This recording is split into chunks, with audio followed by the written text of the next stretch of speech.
Hello and welcome. I'm your host, author Ryan M. Oliver, and this is the Mighty Books Podcast. All right. Hello, everyone. Welcome back to another episode of the Mighty Books Podcast. Today with me, I have Kristin Jarvis Adams. Now, she is the winner of the Nancy Pearl Book Award, the Gold IPPY Award, and is a Washington State Book Award finalist. Her memoir, The Chicken Who Saved Us, The Remarkable Story of Andrew and Frightful, has received national attention in the Wall Street Journal and on NBC News affiliates. Her writing can be found in the Washington Post, Parent Map Magazine, Autism Parenting Magazine, the Autism Blog, Focus on the Family, Salvation Army's War Cry, and Seattle Children's Pulse. Find her online at KristinJarvisAdams.com or on Facebook at Kristin Jarvis Adams Author. Kristin, how are you today? I'm great. Thanks for Oh, having me. good. Oh, happy to have you. Happy. So, we're here to talk about your book. I actually already said the title of your book, but can you just repeat it for us? Because it's such a unique title. Yes, it's called The Chicken Who Saved Us, The Remarkable Story of Andrew and Frightful. The Chicken Who Saved Us. I just imagined a chicken with a cape on and flying through the air because Oh, chickens. there are chickens with capes on in this book. We've got superhero chickens in there. Superhero chickens. And it's such an interesting story. I haven't finished it. I've really just started diving into it, and it's very well written and it's very heartfelt, and there's some funny parts in there too. I mean, that's just life with kids, right? In Yes. general. So can you tell us a little bit about this book? Like, who is this chicken and how did they save you? Yes. Well, my son Andrew was born in the early 90s. And when he was about 8 years old, he still wasn't talking. He had a lot of learning delays, but then there were some areas where he was just kind of like an expert in, and it was really confusing. And we had had him evaluated when he was young, and the neurologist had said, "Hey, this is most likely autism." Well, in the early 90s, autism was not a household word like it is now. And we didn't really know where to turn. And the doctor had said, "Oh, well, like Rain Man, Mhm. the movie Rain Man with Yeah. Dustin Hoffman." And of course, I was crushed. My kid is not Rain Man. Are you kidding? So, as a mom who wants to help my son as much as I can, I was doing all of this research and trying all of these different kind of interventions and Yeah. therapies to no avail. And my husband and I used to go on Sunday drives with the kids. So when Andrew was about 8, we went to a feed store to pick up some grass seed, and it was a springtime, and they had a big sign over a cardboard, actually a big bin of baby chicks, and it said Spring Chick Fest. And he walked up to the bin, picked out a baby chick, walked up to my husband and I, and said, "She's my new best friend." First sentence out of his mouth. I had done everything I could to try to stimulate speech with this kid, nothing, but he picked up a chick and introduced her as his best friend. And that just set us on this whole long journey Wow. of this relationship with this little hen. Is okay. So, well, it's what's interesting. On the back of the book, because you sent me a copy, and I guess I was telling you before, it's very well made. It's very nice. On the back, it says young Andrew is autistic and bilingual. He speaks English and chicken. You're, right there, it's just a what? What? It's because as a parent, you watch your kids grow up and they start learning how to speak, and it's just it's a unique thing that happens in their little brains. There's so much information. You got some kids who are so articulate and so able to speak really well. My oldest, I always joke, spoke Chinese and English. My youngest son spoke full-blown gorilla. Like he would Okay. you know what I'm saying? And so you hear someone like he speaks chicken. How does that work? But when you learn that he's autistic, and I've worked with many autistic kiddos, and it's like, oh, that makes sense. That makes a lot of sense. So what inspired you to actually write down Andrew and Frightful's story? Well, I had always, since he was born, he's my firstborn. We've got a younger daughter who's about 3 years younger.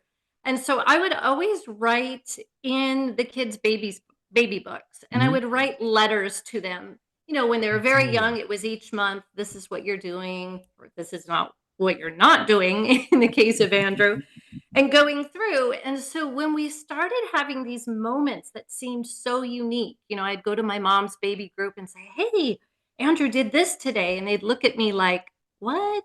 That's different." I started kind of writing down these little anecdotes and stories. And as time went on, and as you'll see as you go through the book, we had many more issues come up that were health related for him, hmm. a secondary diagnosis that he had. And there was lots of questioning. And as we were trying to figure out what was going on, his relationship with this chicken developed into this full blown companionship where he would speak to the chicken almost in third person, answering us like he was answering for the chicken. And I'll be darned if this chicken did not answer him. Yeah. They had, how sometimes you can talk to your dog or your cat and they'll kind of meow back or whatever. The chicken is like cooing and trilling and chirping back to my son. And so I just started writing down these anecdotal stories. If Yeah. I'm in my car, I would stop during carpool and write it on the back of a receipt or whatever I had handy. And it just blossomed and developed over time into this really remarkable story. And it's really intriguing too, as so you started out the book, pretty horrendous opening, like, oh my gosh, this kiddo is sick. Like you're sick to death with worry. You've got a caregiver there trying to manage this whole thing.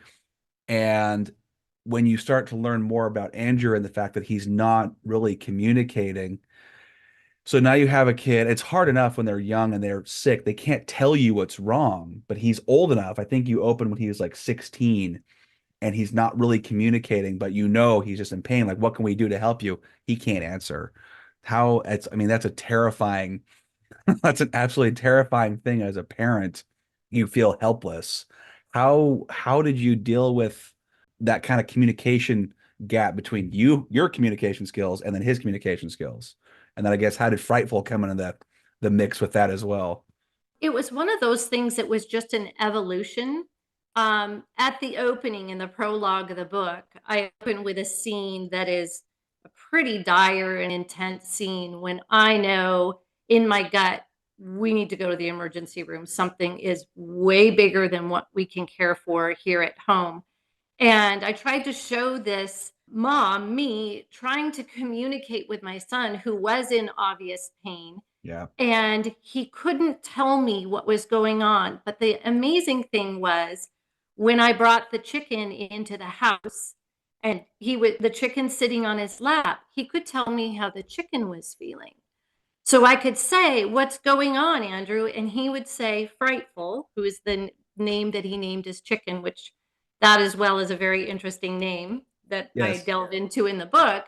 But he'll say, "Frightful's tummy hurts," or "Frightful has a hurt leg," or she would say, Frightful's bones hurt." Uh-huh. And I realized that he was talking about himself, but he had to put himself into the chicken. I think it was too painful to even express his own feelings and emotions. So he put them into this chicken. And at that point, my husband and I figured, the way into this child's heart or into his emotions Is through the and what chicken. was going on was through the chicken. So Oh. we would talk to the chicken and Andrew would answer. We would say, "Is Frightful hungry?" "Yes, Frightful wants a peanut butter sandwich." Great. We could make him a peanut butter sandwich, and Frightful would sit in a little cardboard box next to him at the table. And of course, I'm a mama who is like, we're having no animals in the house, especially at the at the lunch table or at the kitchen table. Right. And yet, you have to make these kind of allowances. You have to change your life to help blend a Yeah. family of unique kiddos together. Mhm. Well, I mean, it's such an interesting thing as a parent, as before you had kids, and I've seen a lot of my friends who are my age with no kids, and it's interesting how they talk. They're like, well, I would never let my kid do Oh, this. yes. I'd never be that parent who does this. And I was like, just you wait. Just Oh, you yeah. wait. Because when you're tired, stressed, you haven't slept in 4 days, you're covered in God knows what kind of fluid, human fluid that's come out of your child. You're worked to the bone. You're going to do anything to find peace, order from the chaos and to, make them not screaming. And if that means having a chicken at the dinner table so that your boy will eat, happy day. So be it. So be Absolutely. So be parenting's hard enough. it. It's hard in general. It doesn't matter. You have one kid or 10. It can be challenging regardless. So okay, I want to know frightful. The chicken is far from frightful, according to the description you gave in the book. Apparently, it's Yes. like it was the queen of the. How many chickens did you guys have? I think the highest number was about 9 chickens, Oh, but okay, it's pretty. for most of the time, for about 20 years, we had about between 6 and 8 chickens. But Okay, okay. Frightful I mean, she was the top of the pecking order, and yes, she was the queen. Okay, yeah, it was just interesting the name Frightful, and then I mean it sounds like what Andrew was doing was like you said, kind of embodying the chicken or expressing himself through the chicken. So maybe he named Frightful because he was actually afraid. I'm assuming that's kind of what. You assumed correct, Okay, yes. And okay, I go into that, and it's just a really interesting exchange that Andrew and I had yeah, about naming this chicken. Sometimes, I mean, most of the time people are like, they name them Fluffy or Daisy or, whatever they'll name the chicken. And how he would pick up this chicken and tell us too, well, of course, her name is Frightful. Mhm. It was a very, very fascinating way to get into the mind of this autistic young boy. You mentioned at least in the book, I think we talked a little bit. Autism was not a household name like it is today. I mean, and there's so many different levels of autism. I've dealt with many kids who are Asperger's. I think the Asperger's has finally made its way under the umbrella of autism. I've worked with guys with autism or with Asperger's, and they are fascinating people who can just spew information, but Yes. a little socially awkward. But it's like, okay, you can get past that, right? They're good people. They get past that. Then you have the people who are completely nonverbal and have meltdowns. And when you ask why these people are having meltdowns, like, well, wouldn't you be frustrated if you couldn't explain to somebody next to you that you're hungry or thirsty or tired? You can't explain yourself to yourself. Communication is how we move through this world. And if you can't do that, you take that tool out of the toolbox. How Yeah. frustrated would you be? It's like trying to drive a nail without a hammer. Like, what do you do? I don't know. Cry about it, Yes. throw a tantrum.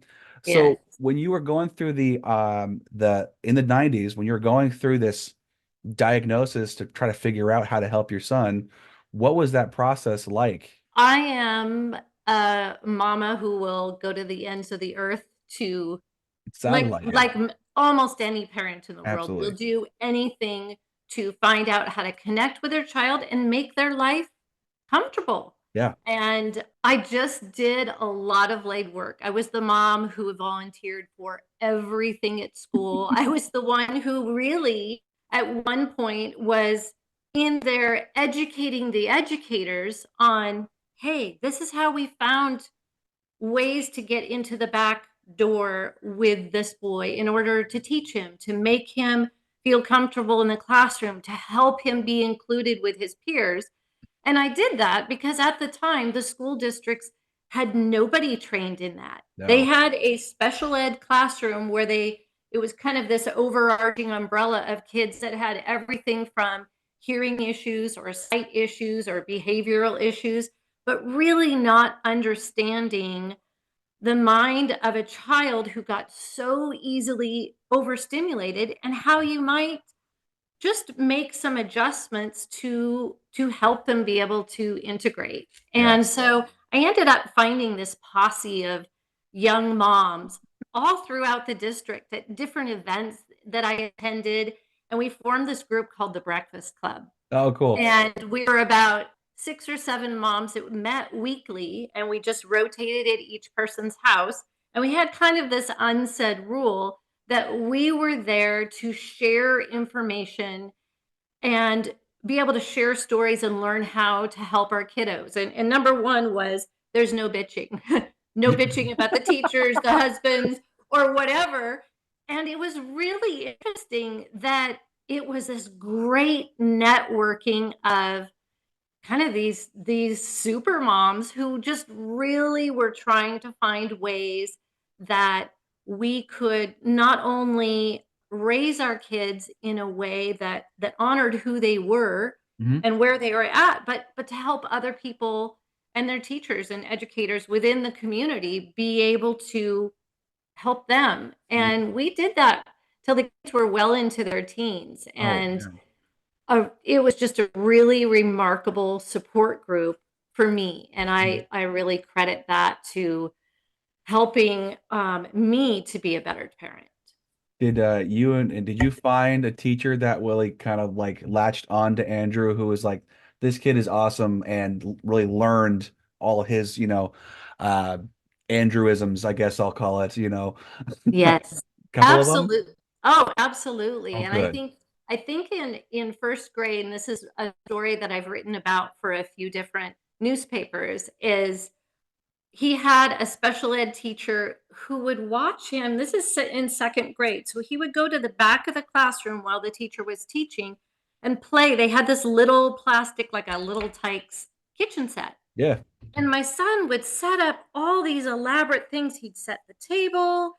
He would make the noises of steam, like boiling in a pot, and he'd make pretend spaghetti and sit down. And it was just this very elaborate thing.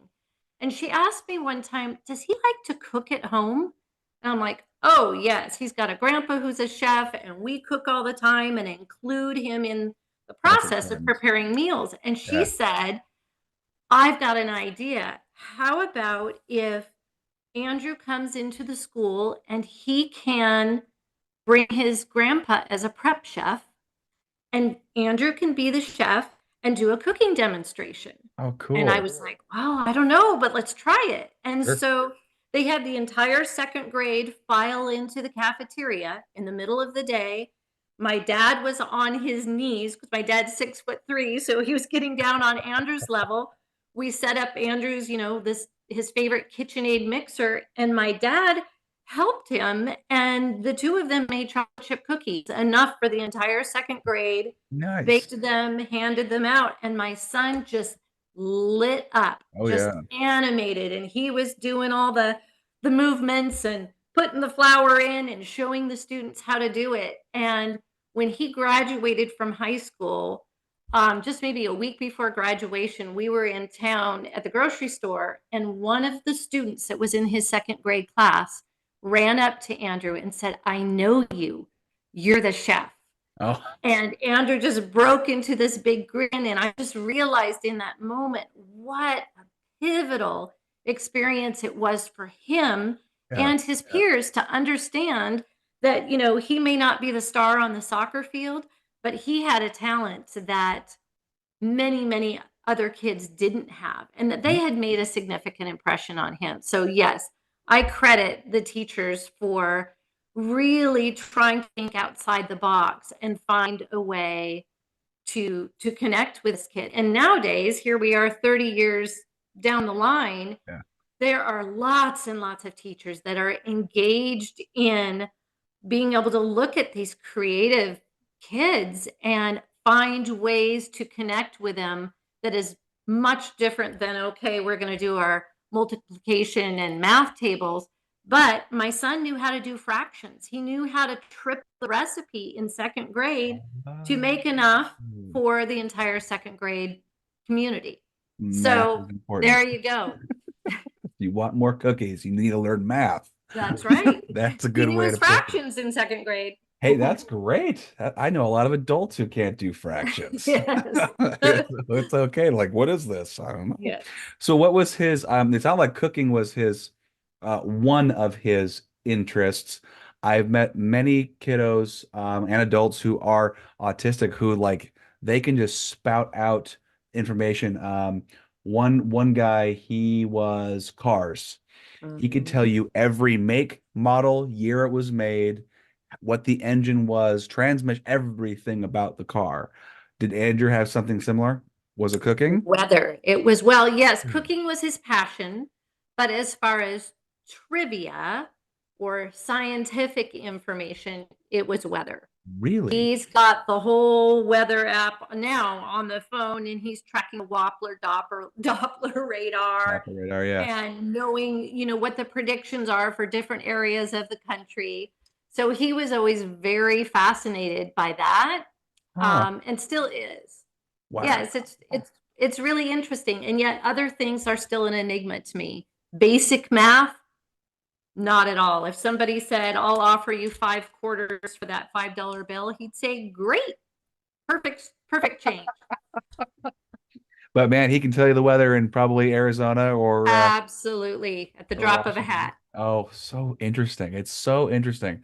I've always seen just intelligence or how the brain works as like an ice tray, and everyone gets the same amount of water, and it pools over the certain, you got one that's mathematical, arithmetic, social, English, whatever, language acuity, culinary skills, and however the water gets poured into the ice tray is what they have.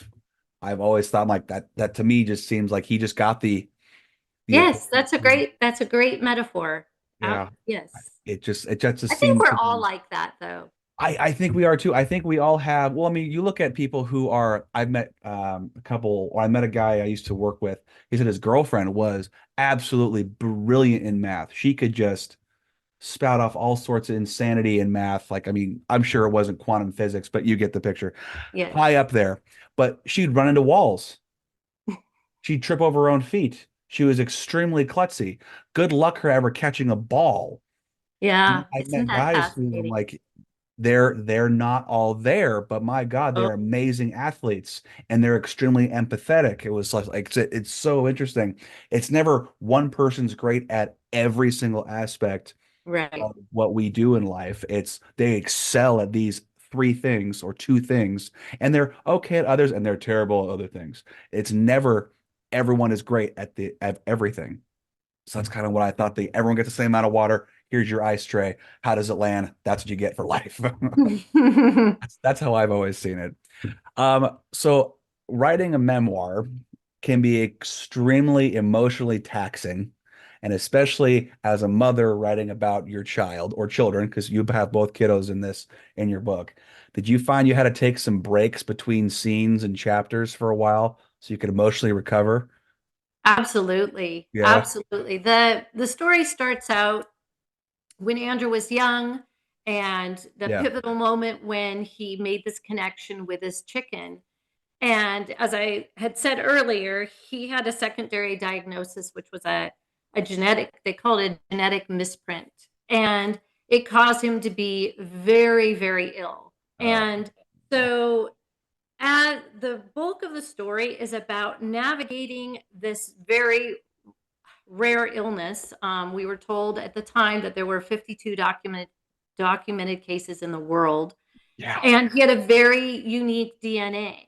So he was sick and in the hospital for a very, very long time. So a lot of the scenes I'm writing is just, how do I parent my daughter at home? How do I be with a minor at the hospital, in the children's hospital, and tend to my marriage and tend to my life? yeah. And so, yes, there were a lot of very, very difficult scenes in the book.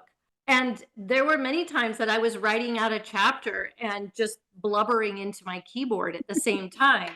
And yet, like you were saying, there's a lot of humor sprinkled Mhm. into it. You have to. Really made, not only does Andrew have a great sense of humor, but I really had to make a point to paint that not everything in life is dark No. or everything is light. There is always a mixture, a sprinkling of light and dark. And so the book really reflects that. It does. And yes, I think anybody writing memoir who has a really strong story that have this urge to write, if you're not being fully authentic, it's not believable, or it's not interesting to other people. But when you're being fully authentic, I think you're really diving into the nitty gritty, the hard stuff, and kind of going down down deep in all of those questions that all of us ask at Hmm. various times of our life. Absolutely.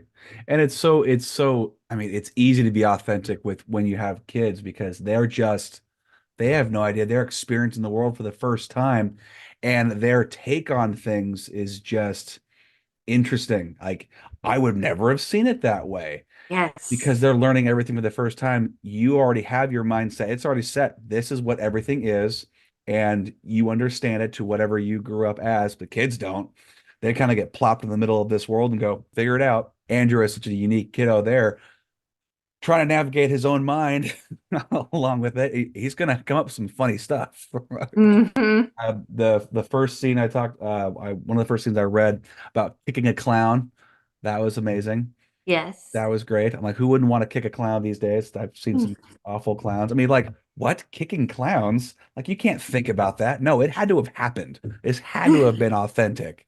She was not thinking Yes. of ways to surprise and entice the reader. No, this stuff actually happened. You gotta find the good with the bad, or you just be a blubbering mess all the time. Yes. Yes, yes. Okay, so with research, I wouldn't think research would be too challenging because it's all coming from, your memories. But were you having to do any like interviews or chats with family and friends about certain events or scenes? I know you did a lot of journaling.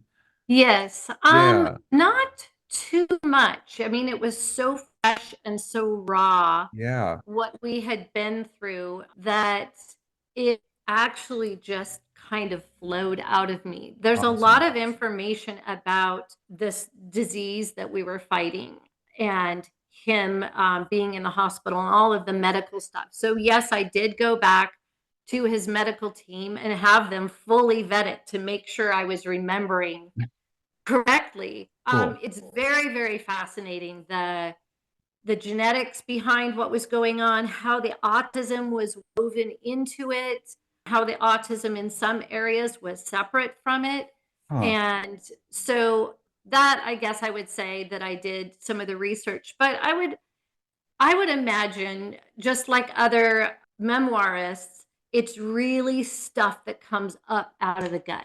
As a reader, I really don't care about the like nitty-gritty scientific. I want to know how it affects you and the family. That's what I want to know. I really like he's got this diagnosis. Well, now we're dealing with it.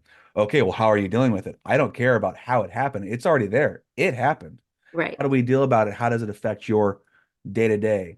How does it affect your career? Because you mentioned that too. Is Absolutely.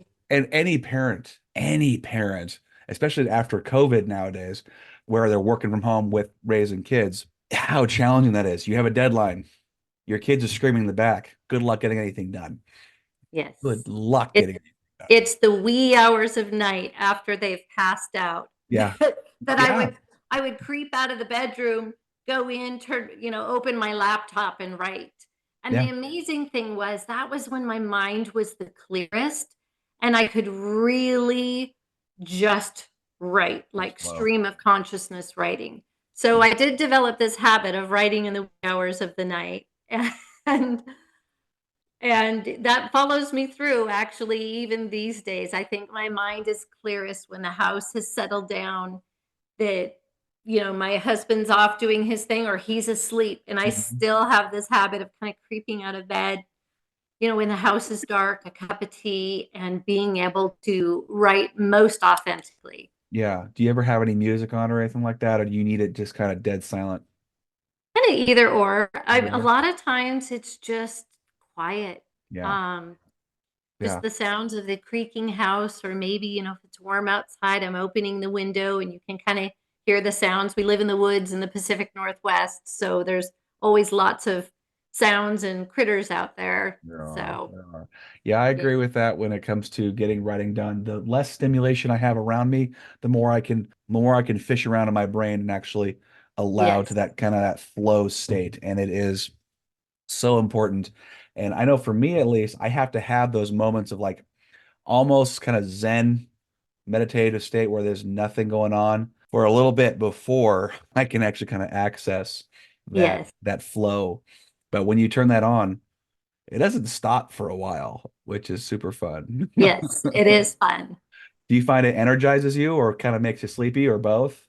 It energizes me. Okay. Okay. It's very exciting when you Yeah. can get into that flow, as Mhm. I'm sure you well know. Oh yeah. It doesn't happen all the time, but when it does, the best thing to do is to just stick with it and Yeah. see it through. Hmm. And I imagine that that's probably very similar for any artist, It any is. Yeah. creative working, whether you're doing sculpture or painting or writing, getting to that magical point where you No. can get into the flow is super thrilling. Yeah, I know from my own experience, I've had where you have a story in mind, because mine all are fiction at the moment, where you've got this story in your mind, and those few scenes run through, and you know them beautifully. When you get to them and you can just let them unload on the paper, like, oh, thank goodness. Okay, here we go. That's like almost relief of Yes. I now have them documented, they're safe. And then after you get to that done, you're like, well, the scene's over. What do I do now? Now it's kind of you have to really work at trying to connect that scene with another scene that you haven't planned yet. So it can be a lot of work, or it can be absolutely the most fun thing you've ever done. Yes. Or sometimes in those moments, like you're talking about, you have this vision in your mind and you get the scene on a page. I try to make a point to stop, close the file, and then I might come back to it a week later Mhm. or a few days later. And sometimes I'll go, oh, I wrote that. Yeah, Oh, yeah, wow. yeah. Because you were in that kind of altered state as you're getting it down on the page, and it's like, yes, this is exactly what I pictured. And Hmm. as you said, there's other times I can sit in front of my notebook with a pen in hand and sit there for an hour and a half and get a few Yeah, sentences out and say, yep, that's not going anywhere, and walk away. yeah. And I've found with me at least, and I think from several other authors and writers I've talked to, when it's not there, it's almost worse to force it. Absolutely. Yeah, you Yep. get more frustrated and you're avoiding it. It's just, go do something else, go enjoy yourself. And then when the inspiration strikes, because it kind of hits you out of nowhere, you can be in the grocery store grabbing stuff for food that day and go, oh, I got an idea. And you got some notes down, and then you go home and it just comes out of you. So it's an interesting experience, writing in general. It really is, but it's very therapeutic. I've found with a lot of people who have written memoirs and like I would say self-help healing books, that to write them out was a makeshift therapy, basically. Absolutely. It was Yeah. for me. Yeah. Now, so it sounded like do you do speaking also? I do. I Okay. do. I did a lot before the pandemic, Oh, sure. speaking with a lot of parenting groups, special needs parenting groups, actually a lot of faith-based communities. I do touch on how my faith was stretched and morphed and changed going through this experience. Yeah. And also even different medical groups, like maybe an autism center, things like that. And all of those groups closed down, shut down with a I pandemic, see. and have been slowly coming back in the last Good. year. It really shifted and changed to a lot of stuff still being online. Right. So rather than these groups meeting at a school, the special needs or parenting groups, they are still meeting online. So it is a different experience. It's not the same as when I was meeting, face to face with these groups where I could talk with the people and really be able to have some one on one time in helping people, showing them how to advocate for their Right. kiddo, or even connecting them with advocacy groups. Mhm. So it's coming back, but it Good. is in a different form than it was. Have you found that there's other people who are parents of autistic kids who are speaking and doing outreach stuff as well, or have you not found that? I have, Oh, yes, good. many people coming from different areas, and I try to stay broader than just autism. My book isn't specifically about autism. It happens to be that Oh, Andrew is yeah. autistic. But also there are kids in the school system that just have so many varied learning styles and Yes. various levels of ability. And Hmm. so I really try to have an inclusive language around all ability levels. Good. And I do enjoy meeting with parenting groups a lot and book clubs. Book clubs will have me come and speak with them. And inevitably, the clubs that have me come have moms of kiddos that just kind of march to their own drummer. And Mhm. so they're generally picking my brain. What did you do when this happened? And why did you choose that? And I really think having that sense of community is so, so important for parents. Mhm. This world is a really complicated place, and even more complicated these days, and can be really difficult, especially when you've got kiddos that are being raised and with the internet and with all of the resources that are at their fingertips. How Yeah. do you navigate that? And Oh. keeping that conversation open face to face with other parents is very crucial, very, very critical into reminding us that we're not alone in this. Yeah, and We're that's all walking through this same challenges. absolutely, and that is really important because when we were all isolated, when we were all quarantined, it felt very isolating. And you're like, I'm the only person in experiencing this, and it's so easy to get in that trap. And then when you go outside, you realize actually there are so many people who are dealing with the same thing, and it's an almost a relief. Oh, it's not just me. Oh, Yes.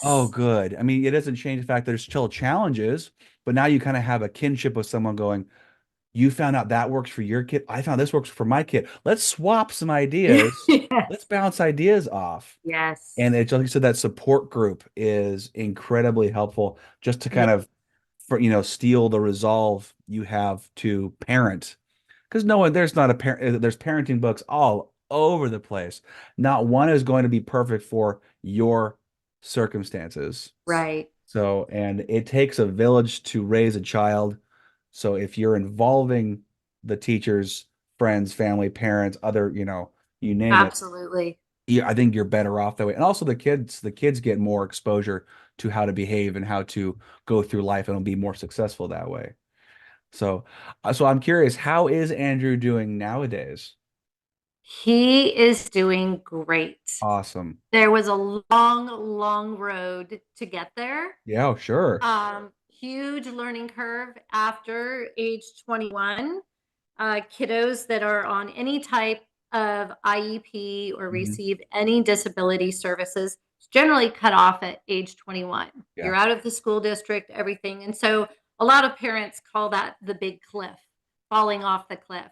So I have spent a fair amount of time with families talking about transition plans, what that looks like, what's available, while I was still going through it myself with my son. Is he going to live with me forever? What does this look like? How can he become a more independent young man and Yeah. have the ability to do the things that bring not only joy but into his life, but also serve his passions? Yeah. So we ended up trying many things before we ended up finding a supportive community for him, with other young men that not only on the spectrum but have a varied levels of intellectual ability Sure. and different ages. And so he lives at this community. He has his own chicken coop. He tends the chickens, and he is able to gather the eggs, donate them to the community, or sell them like at farmers markets and things like that. And that is his primary language, and it Awesome. has been since he was 8 years old. And now I see this young man who's not so young anymore, he just turned 30, being able to live out his best life and live in this community that supports him, not only supports him but loves him for his talents and his passions. And I think every parent, regardless of who their child is, that's really all that we want to see. Yeah. In the end, see them live a life that brings them joy, Yeah. where they are part of a supportive community and doing something of purpose for Uh, them. Absolutely. Well, that is great. I'm so glad to hear that he's found his way in the He world, his has niche, a and long trek around the mountain good. many times, Good. but we're there. Has he named any other chickens Frightful, or is that name sacred? I would have thought the name was sacred, but just recently, like this last spring, he got a new batch of chicks, and one Frightful was an Araucana chicken. They look kind of like a hawk, like a red-tailed hawk Uh-huh. in their coloring. And he called me up and said, Mom, Frightful 2.0 has joined the coop. And I just cracked up. I said, okay, here we are.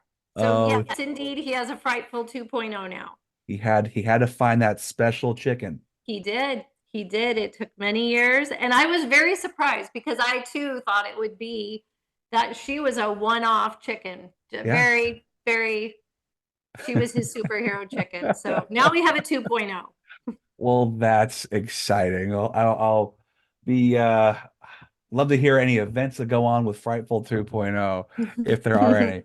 So I'm curious about how your publishing experience was for you. Was it a nice, clean publishing experience to get your book out there? Was it a little challenging? Was it all the above, or how did that go for you? Actually, it was very smooth. It Good. for as a first-time author, I think it was the best you could hope for. Yeah, I had pitched at a writers' conference, a national writers' conference, and had found this publisher that I've done a lot of research on, and they specifically publish memoir, nonfiction memoir. And she just everything on their website and everything they published really resonated with me. And so I pitched to her, and my elevator pitch was my son's best friend is a chicken named Frightful. And she stopped and said, "Whoa, what do you mean?" And right. I told her about this book, and she got very excited. She ended up, after I'd sent her some sample chapters, saying, I want to buy this book. And so when I was working with the editor, we just had a really good rapport right off the bat. That helps. Again, I think whether your novel or your book is where you think it is finished, by the time it gets to a publishing house and an editor, it's cut apart, resorted, edited, and then edited and edited again. But the experience was really good. I really learned a lot about weaving a story together very succinctly. And the process, really from when they purchased the book until when it published was about 18 months, Okay. which tends to be very average. Yeah. But it for me, it was a really good experience, and That's I awesome. enjoyed I enjoyed it. it. Well, that's awesome, and that does help because you get a good feeling about it. Everyone's happy with the involved product. Well, so that means will there be any more stories that will come from you, or are you sticking with your Chicken Who Saved Us memoir? Because it's very well done.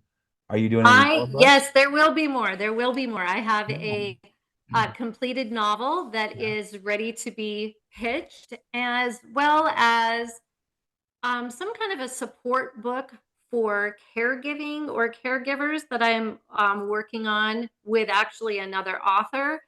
And I'm super excited about that. So we're in the process of pitching that, and it will be a nice adjunct to the Chicken Who Saved Us. Mhm. So that Yeah. will be coming soon. That is exciting. That's exciting. There's always I find it super fun when I talk to people who are like, yeah, I'm just gonna do the one book, and then 3 books later, Yes. Yes. it's just kind of a I can't call it a sickness, but you get my point. It's kind It's an of, addicting art. it Yes. is. It is. Yes. It's just like I have this idea in my brain and I can put it on paper and make it Yes. real with little to no, capital, Yes. to note with no capital, and just enjoy it. And it's all everything you, which is really unique. It's Yes. art. It's what it's supposed to be. It is. So I love at the back, I was thumbing through and I saw at the very back you have tips in the back here. And I want to say, I'm just trying to find it real quick because I've got fat fingers. Survival guide. Tips and Yes. resources for parents, caregivers, friends, and family. So it kind of sounds like you already have a starting point. With, Yes, I do have a starting point, and that was the editor's idea to add that at the end. And I thought, oh, well, that'll be a cute thing. But that has been something that a lot of people have reflected back to me on and said, wow, I never thought about yeah. that. Or, oh, I didn't even know. I thought it was just me who couldn't, like, we were in the hospital for so long. So one of the thing was bringing your own toilet paper. And the editor had said, oh, what a great idea. Because, the other stuff is just that scratchy industrial toilet paper. And I'm like, when you're living in the hospital for months at a time, and I had like 3 different readers say, oh, I cracked up when I saw that. Because, yes, that is true. So, yes, that survival guide is what spurred the idea for this second little book. Yeah. Just a small booklet with great anecdotal information and a huge glossary at the back of, Yes. hey, if you find yourself up against this, here's these great resources. Fantastic. And I think it's just staying authentic and not Absolutely. afraid and not being afraid to share. Because I don't know how you were with your release, but I felt some serious anxiety before release. Like, ah, Huge. it's letting something out that you've created out into the wild. Like, is it Yes. gonna do it? Is it gonna do okay? Blah, blah, blah. You know what I mean? You get this Oh, yes. anxiety, but it's knowing that this is authentically me and people are going to like it. People aren't going to like it. They're going to use it. They're not going to use it. And that's okay. And just being authentic is what Yes. you have to do. Just stay to it because they'll resonate with it. They really will. So, now what do you want people to get from reading The Chicken Who Saved Us? I would say that no matter what your circumstances, life is a blend of light and dark. And what I tried to convey through the entire story was how to find hope in unexpected places. Hmm.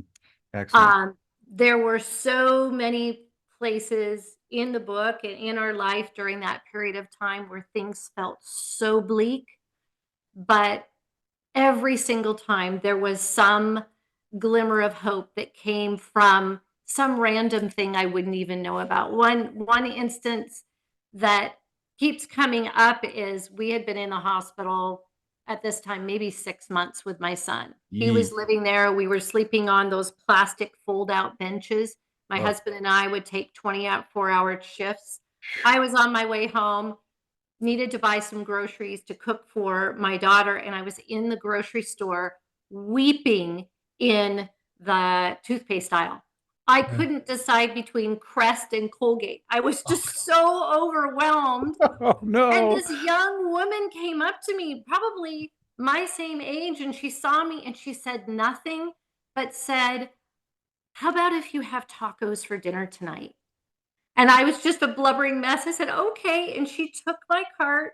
We went up and down the aisles. She got all the ingredients for tacos, took me to the check stand, and I am still a blubbering mess. She paid for my groceries, took me out to the car, put them in the back of my car. And I couldn't even thank her because I was so overwhelmed. And she said, go home. Now you have dinner tonight. There you Bless you. go. There you go. It knocked my socks off, and to this Wow. day, when I tell this story, I get chills. No. And how could she have known what was going on inside of me? I mean, how did she even know I was trying to pick out dinner?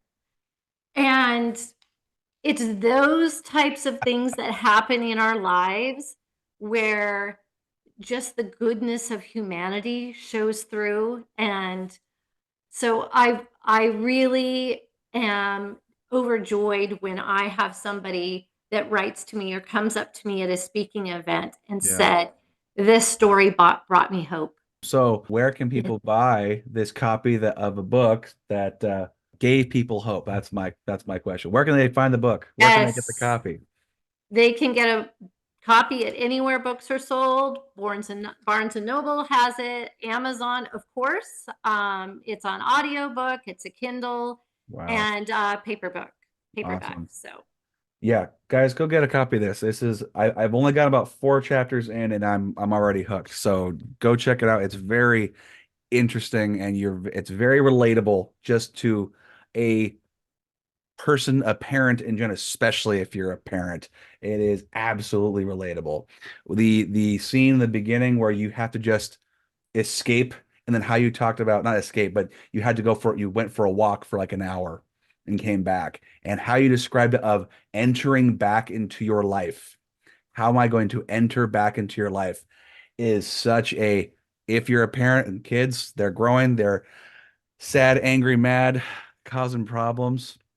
How do you enter back and take over and be a parent? And it's just take one step at a time. That's all you can do. Take the good with the bad and hope that everything will come out okay. That's really all you can do. So, Kristen, thank you so much for coming on today and chatting with me. I'm sure we could probably go on for a couple hours, but I won't take up more of your time. Thank you. Thank you for having me. It was a Yeah. pleasure. Awesome. And when you get these other books out, reach out and we'll set something up. Definitely set something up. I think it'll be I exciting absolutely times. will. Thank Awesome. you. You're welcome. All right, guys, please go get a copy of The Chicken Who Saved Us, the remarkable story of Andrew and his chicken Frightful. I hope you guys really enjoyed this as much as I did. And as always, stay mighty and keep reading. Are you an author? Do you know someone who is? If so, then message me, Ryan Oliver, at ryanmoliver.com to set up a free appointment to discuss being showcased on the Mighty Books podcast. If you enjoyed this episode, make sure to subscribe to the Mighty Books YouTube channel and share the link to this and more episodes with your friends and family. Thanks for listening. So long for now. Stay mighty and keep reading.